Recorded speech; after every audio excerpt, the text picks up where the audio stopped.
In terms of spoilers, this video is pretty mild, but since the anime debuted on Netflix in September 2023, I think we are in the clear. Today's video has some high-grade figures from, and a drinking game to go with, the Gamera Rebirth anime, and of course, a cocktail. For my Aurelium daiquiri, you'll need blue curaçao or a blue curaçao syrup, white rum, lemon juice, lime juice, and club soda. If you've got one, start with a blue light-up ice cube, and then fill your glass the rest of the way with ice.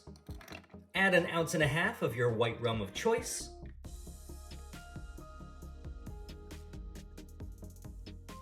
a 1/2 ounce lemon juice, a 1/4 ounce lime juice, then pour in 2.5 parts blue curaçao syrup or regular blue curaçao if you want your drink to be slightly more potent. Top that off with 1 ounce or so of club soda, and enjoy. Cheers! In March of 2024, 6 months after the anime's debut, Bandai finally released their Gamera Rebirth high-grade set. Sold in gashapon machines in Japan for 500 yen a piece, you could get one of 3 types of Gamera figures or a gyaos. I was hoping for more of the kaiju antagonists, but I'm not mad at more Gamera. Let's get the gyaos out of the way. This little curled up juvenile is just unpainted red plastic, but it does come with a little base. The base has notches in it, so it fits nice and snug. I'm assuming that this is from their introduction scene in the first episode, but I could not find this exact pose. I rewatched the entire series, and either this pose isn't there, or it's a blink and you miss it shot. Let me know if you can find it and what episode it's in. This figure is surprisingly well detailed, but it's also such a weird choice. I wish the gyaos had been standing upright or flying like the Gamera figures. Gamera comes in 2 flying modes, simply called A and B on the little paper insert. Mode A, like the rest of the figures, requires some assembly. The wings need to be separated, but the shell and chest come pre-assembled. This is the winged version, similar to the 96 and 99 design especially. The figure is cast entirely in this deep green, but does have a subtle lighter green paint job on the shell. We also get that metallic mint teal on the chest, which matches his eyes, and some white teeth and a red tongue to finish out the face. This guy has a wingspan of a hair over 4.5 inches, and the pose was also possible on the Monster Arts figure. Flying Mode B, on the other hand, is unique to just this figure.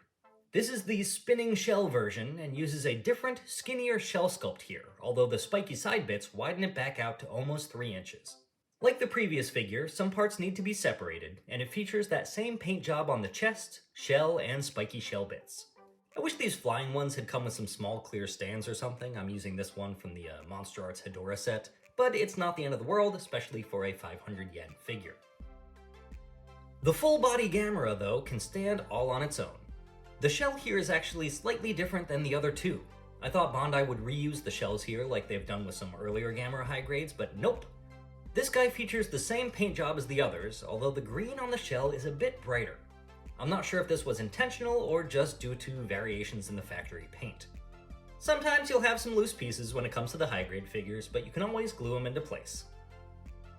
Once you get everything plugged in, this guy stands around 2.5 inches tall to the top of his shell.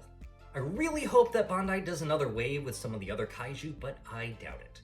They seem to have dropped the HGD Plus and HGEX lines and haven't given us a Gamera 3 wave, even though the Gamera 2 wave came out in 2022. The sites that I used to get these from, like AmiAmi, Hobby Search, and HobbyLink Japan, no longer seem to be carrying the kaiju capsule figures at all. I don't know what that means for the future of the line, but that means that for us overseas customers, we have to rely on aftermarket sites like eBay and Mandarake, or hopefully have a friend in Japan who can hook us up. Since I went with the latter option, I don't have the original capsules, nor do I know how evenly distributed each figure is. But I do know that these figures are sweet, and as long as Bandai keeps releasing high grades, I'm gonna keep buying them. Great bang for your buck that allows you to fill out your kaiju roster without filling up your shelves. And now for the drinking game. This is specifically designed for the English dub, should work for all 6 episodes, and of course doesn't have to be done with alcohol. Please drink responsibly. That said, here are the rules. Take a drink whenever someone curses, and drink double if that someone is a kid. Take a drink whenever you see that American animation nose. You'll know what I'm talking about. Take a drink whenever anyone says kaiju. Take a drink whenever someone or something is killed. Take a drink whenever anyone says Aurelium. Take a drink whenever Gamera shows off a new ability. Take a drink when you hear Gamera's Pickup Truck Home Depot theme song. And take a drink whenever they show the same attack multiple times from different angles. If you're thirsty for more, here are some bonus rules. Take a drink whenever you see Commander Sasaki and Major Anatsu in the tank. Take a drink when a nickname is referenced or especially explained. Take a drink when a body part is sliced off. Take a drink whenever someone mentions pee. And finally, take a drink whenever you think, wait, these kids are supposed to be how old? If you haven't seen the anime, or if you're down for a rewatch, let me know how it goes with the drinking game. If you're looking for these figures, I hope they're not going to be too crazy on the aftermarket. Good luck on your hunt, stay hydrated, have fun, but please, please, please, drink responsibly.